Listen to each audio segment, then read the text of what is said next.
Coucou les amis, j'espère que vous allez bien. Quant à moi, ça va super bien. On est bien sur George et Channel, ils sont pas d'immigration tout simplement, ok? Euh, j'ai fait un quiz récemment où j'ai posté sur ma page, sur ma chaîne YouTube, quelle est la prochaine vidéo que vous aimeriez que je fasse. Et celle qui revenait le plus, il s'agissait de comment remplir la DS260. Donc, je vais la lire avec vous hein, juste après le générique. Ou, ou bien maintenant, non, je vais mettre ça sur l'écran là-bas, mais j'aurai besoin de ça ici pour lire. Ça dit, salut, faites une vidéo concernant comment remplir la DS et quelqu'un qui a le bac, mais n'a pas été au campus, qui se débrouille à faire des petits jobs et autres, comment est-ce que cette personne va remplir sa DS côté profession pour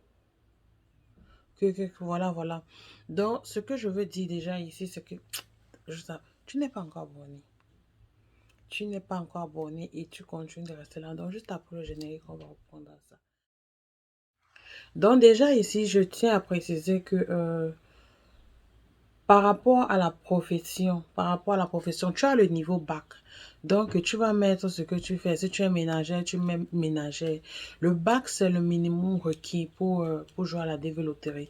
Ça veut dire que tu remplis les conditions. Quand tu as le bac, tu n'as pas forcément besoin d'avoir une profession. Tu peux avoir le bac. Si tu es à l'université, tu mets que tu es étudiant. Je veux prendre encore quelqu'un, si tu travailles, tu mets le travail que tu fais, quoi. De toutes les façons, tu es déjà dans les qualifications. Donc, tu remplis déjà tout ce qu'on demande parce que tu as déjà le bac. Généralement, la profession, c'est un peu plus difficile quand vous avez joué avec ceux-là où on demande d'avoir au moins 2 années professionnelles. C'est où il faut vraiment, et les professions qualifiées, c'est où il faut réfléchir. Mais vraiment, on n'est pas réfléchi parce que si vous avez joué avec une profession, ça veut dire que la profession est qualifiée. Donc, du coup, vous mettez la profession que vous faites. Donc, je vois pas pourquoi tu dois. Et puis, c'était encore, il disait, comment remplir la D260. Donc, on va la faire ensemble. Mais comme je n'ai même pas de nom pour remplir ça, je sais pas comment ça va se passer, mais on va voir. Et faire des petits jobs. Tu mets, je sais pas, on va dire quoi, débrouillard. Débrouillard, c'est pas un truc qui... ce que tu fais, c'est quoi? Par exemple, si je travaille sur une machine, tu n'as qu'à mettre, par exemple, machine operator. Si tu ménager, tu mets ménager, housekeeper. Si tu es, I don't know, peu importe le petit métier que tu fais, mets ça là. Donc, tu as déjà ce qu'on demande qui est le bac. Donc, on va directement aller dans la DS260, comment remplir la DS260. Et la prochaine vidéo aussi portera sur à quand on sortira les résultats. Donc, je vais la faire aussi parce que ça, ce sont les deux. Et vraiment, merci d'avoir participé au quiz, de laisser votre avis. Et c'était vraiment une belle expérience. C'était la première fois que je pose cette question-là et beaucoup de personnes ont réagi. Ça montre qu'on est ensemble. C'était vraiment satisfaisant. Et on ne fait que grandir, la communauté grandit chaque jour. Vraiment, merci de continuer de partager et puis liker les vidéos. On va dans la télé. Ok, là on est sur Google. On va utiliser le moteur de recherche sur Google.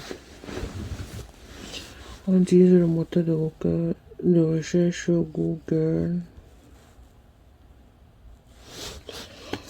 On va taper. J'ai même déjà enregistré ça ici, Travel. Donc, c'est un peu ce site-là. C'est www.travel. Oh, sorry. Travel.state.gov. Donc voilà le site. Une fois que tu es sur le site, tu vas cliquer là-dessus. Ça va t'amener sur le site. Quand la connexion est faible comme ça tourne beaucoup. Oh. Ok, là on est sur le site. Pour faire la DS260, vous allez voir là sur le site, tout est clair. Voilà, US passport, international travel, US visa, intercountry adoption. Donc, pour ceux qui adoptent les enfants de d'autres pays, international parental child adoption. Donc, voilà ça. Donc, ici, c'est pour avoir un passeport, pour avoir le passeport, pour avoir les informations de voyages internationaux. Ici, c'est pour avoir un visa. Donc, voilà. Et pour les citoyens américains, US Citizen Traveler, pour les voyageurs citoyens américains. Et ici, c'est pour les citoyens américains en cas d'urgence, c'est quoi, emergency. So, voilà le numéro à appeler. Comme pour vous dire, je vous explique ça pour vous dire vraiment tout est sur le site. Donc, voilà. Donc, pour avoir un visa, on va juste pour la DR260, on va aller sur Get a Visa. Donc, je pense que c'est là. Yes, to get a visa, you need get started. Like, ok, pour la DR260.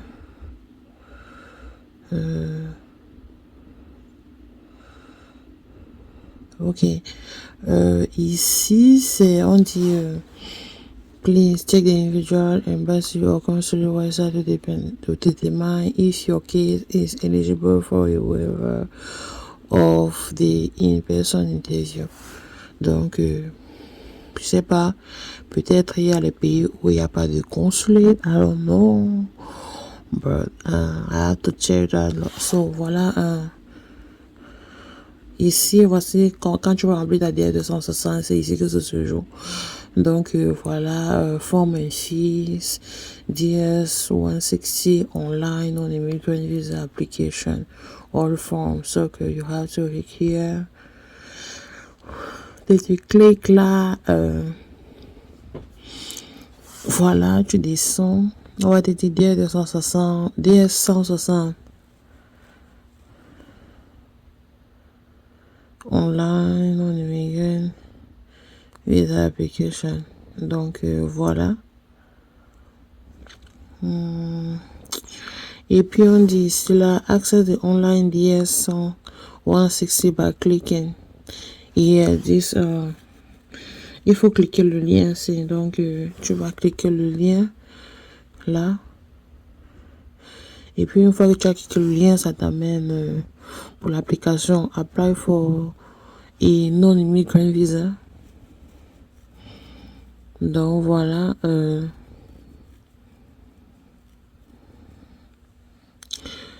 Voilà, tu es sur la page, ici on va dire get started. Ici on dit d'abord welcome. The first step in applying for a US non-immigrant visa is to complete your application. It takes approximately 90 minutes to do this. Donc 1h30. Donc ça, c'est long, vraiment, c'est long. Donc on dit, pour ceux qui sont rapides, vous pouvez le faire en 1 heure, peut-être 45 minutes pour les plus rapides, mais on te prévient déjà que c'est quelque chose qui va prendre 1h30. Donc voilà.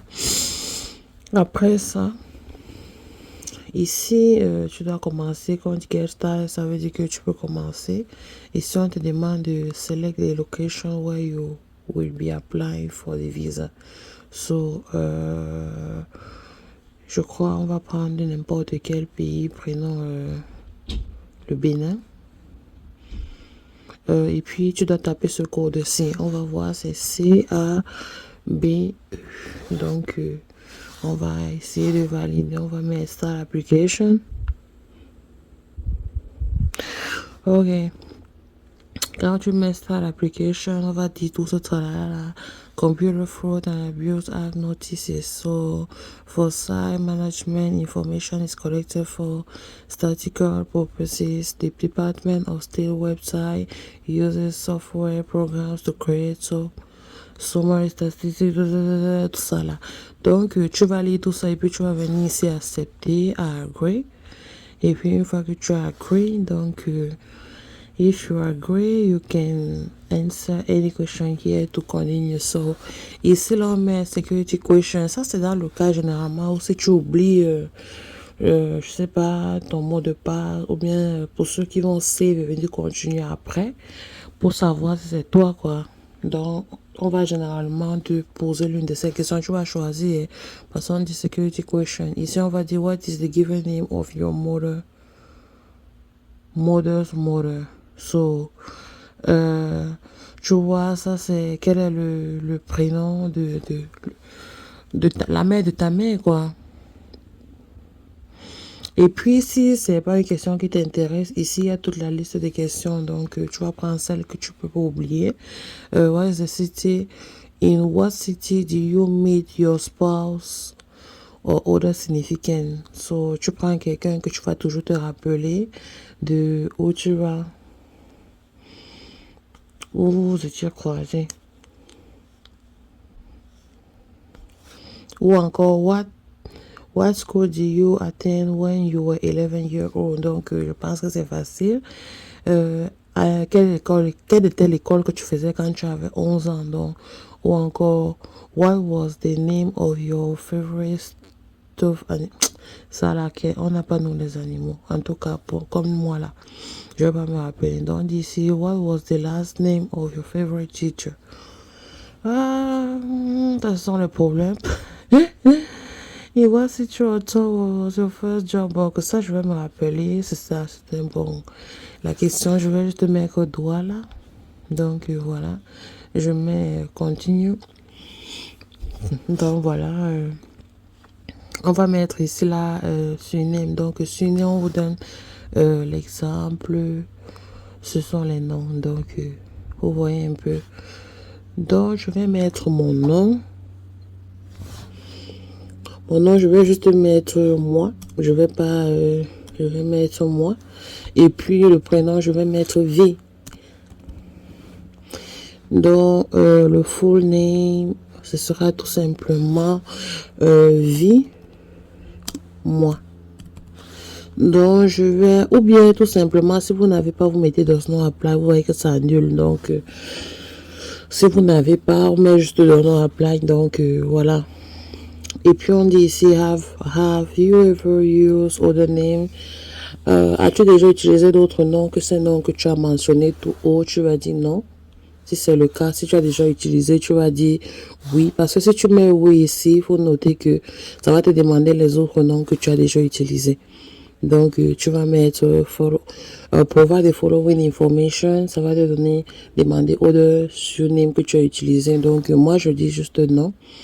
Je n'ai pas d'autres prénoms, donc je crois que ça va annuler.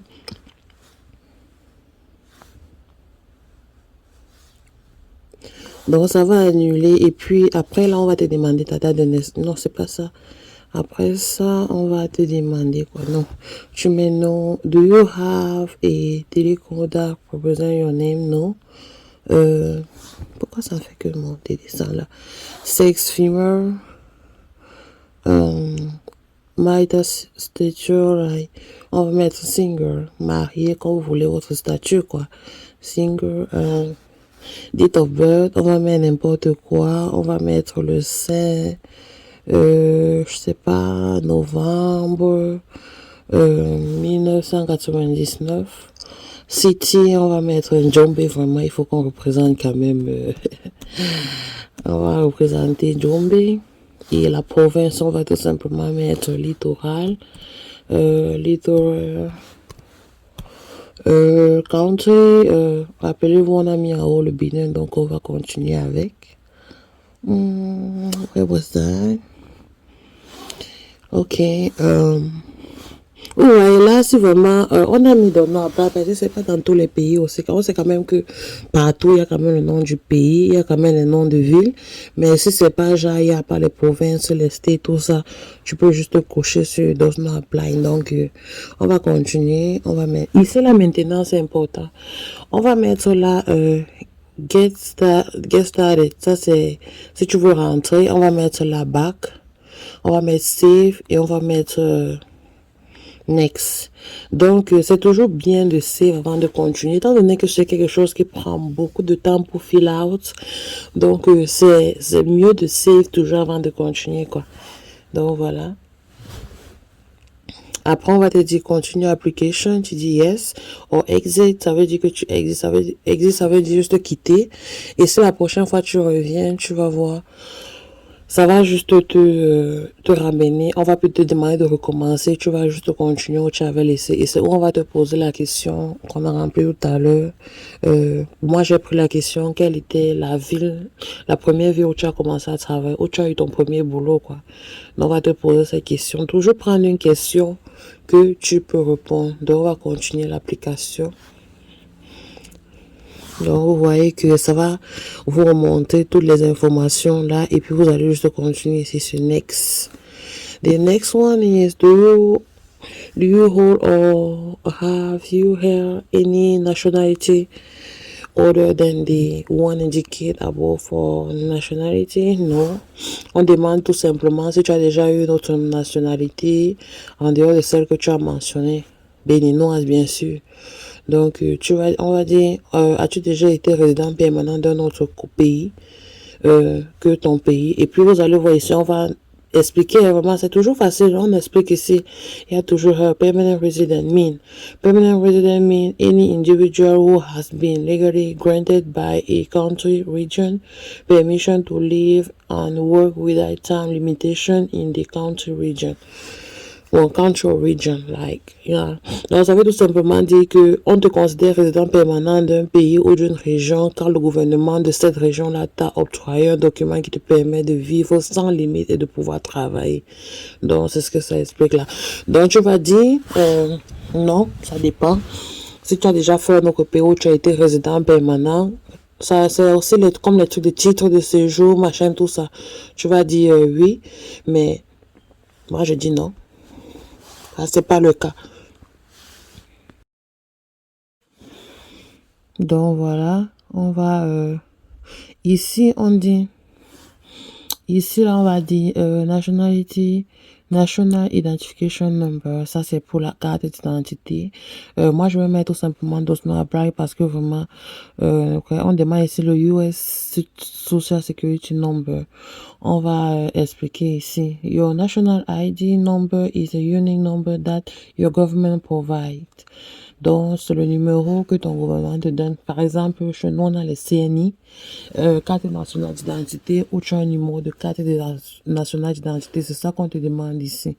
Maintenant, pour le Social Security Number, c'est le numéro. C'est un numéro de sécurité sociale que le gouvernement donne. Mais je sais pas, au Cameroun, on n'a pas ça. Ici, on a ce numéro-là. Mais au Cameroun, on n'a pas ça. Donc, voilà, tu vas tout simplement mettre does not apply. Et puis, on va demander US, tag period, tout ça, ID number. Tu vas dire que tu n'as pas, tout simplement. Donc, on va continuer. Vous voyez, ça dit ici, please correct all area in error as indicated below. Ça veut dire qu'on a fait une erreur quelque part, il y a un point qu'on n'a pas donné l'information.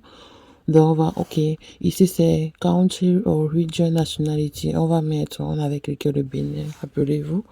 Donc, on va continuer de mettre Bénin. Oh, c'est où là encore? Ouais, ouais. Ah, les yeux là ne voient plus.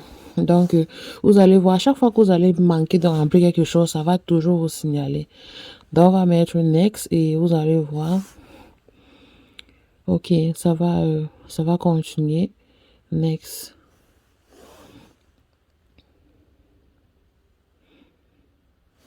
What is going on? I have to save it. Maybe. Oh, term section out. I don't know why it's saying that, but it's I don't know. It's very long, but on va continuer ça prochainement. Donc voilà un peu à quoi ça ressemble l'application. Donc c'est pas vraiment compliqué, pas du tout. Donc c'est pas compliqué. On dit là maintenant section temps, je sais pas pourquoi, mais attendez. Donc, il faut encore recommencer tout ça là. Donc, c'est un processus vraiment qui est trop long. Au début, on vous disait que ça prend 1 h 30 minutes. Donc, c'est quelque chose vraiment qu'il faut se préparer. Pour tous ceux-là qui veulent qu'on les aide à le faire, parce qu'il faut aussi les bonnes informations pour avancer plus longtemps. Donc, pour ne pas rendre la vidéo plus longue que ça, on s'est dit à prochainement. N'hésitez surtout pas de poser vos questions.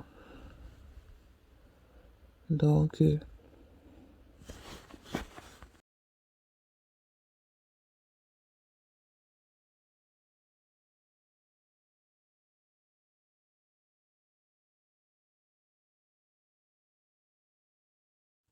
Donc, je pense qu'ici, là, avec toutes les explications, vous serez capable de remplir votre DL 260 par vous-même.